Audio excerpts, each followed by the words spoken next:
अस्सलाम वालेकुम रहमतुल्लाहि वबरकातुहू। सूर्य उर्दू प्राइमरी स्कूल नागार्जुना नगर नांदेड़ ऑनलाइन तालीमी सेशन में जमा सुगम के तलबा का इस्तकबाल करते हैं। आज हम मरकून माहौल का मुताला सबक नंबर 12 हमारी ग़िज़ाई ज़रूरत इसके सवालात के जवाब देखेंगे। प्यारे बच्चों, सबक नंबर 12 हमारी ग़िज़ाई ज़रूरत इसके सवालात के जवाब देखेंगे। नीचे दिए हुए उन्वान पर मालूमात लिखो। सवाल नंबर 1, नबातात अपनी ग़िज़ा किस तरह तैयार करते हैं? जवाब, नबातात अपनी ग़िज़ा खुद तैयार कर सकते हैं। इसके लिए इन्हें पानी, हवा, मिट्टी में मौजूद अहम अज्जा और सूरज की रोशनी की ज़रूरत होती है। नबातात की जड़ें ज़मीन में पानी जज़्ब करती हैं। इस पानी में ज़मीन में मौजूद अहम अशिया हलशुदा मौजूद होती हैं।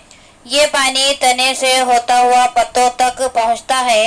पत्तों पर छोटे छोटे सुराख होते हैं जो हमारी आँखों से नज़र नहीं आते। इनसे हवा पत्तों के अंदर दाखिल होती है। इस तरह पत्तों में पानी और हवा जमा हो जाती है। पत्तों पर सूरज की रोशनी पड़ने पर हवा पानी की मदद से पत्तों में नबातात की ग़िज़ा तैयार होती है। मुख्तसर जवाब लिखो। नंबर 1, ग़िज़ा मुनासिब मकदार में ना मिले तो हम पर इसका क्या असर होता है? जवाब है, मुनासिब मकदार में ग़िज़ा ना मिले तो हम कमज़ोरी महसूस करते हैं।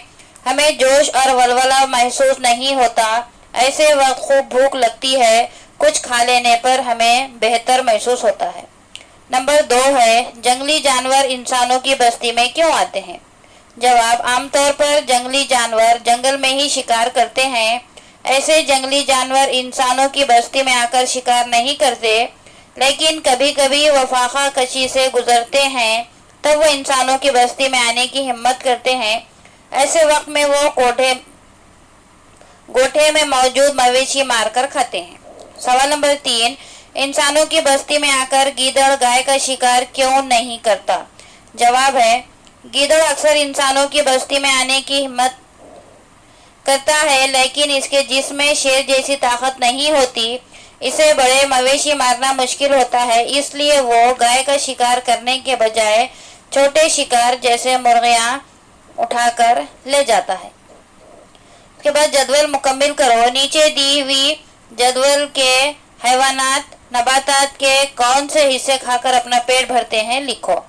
प्यारे बच्चों, इसका जवाब है, हैवानात नबातात का कौन सा हिस्सा खाते हैं? नंबर 1, गाय, घास, पत्ते और फल। नंबर 2, बकरी, घास और झाड़ियों के पत्ते।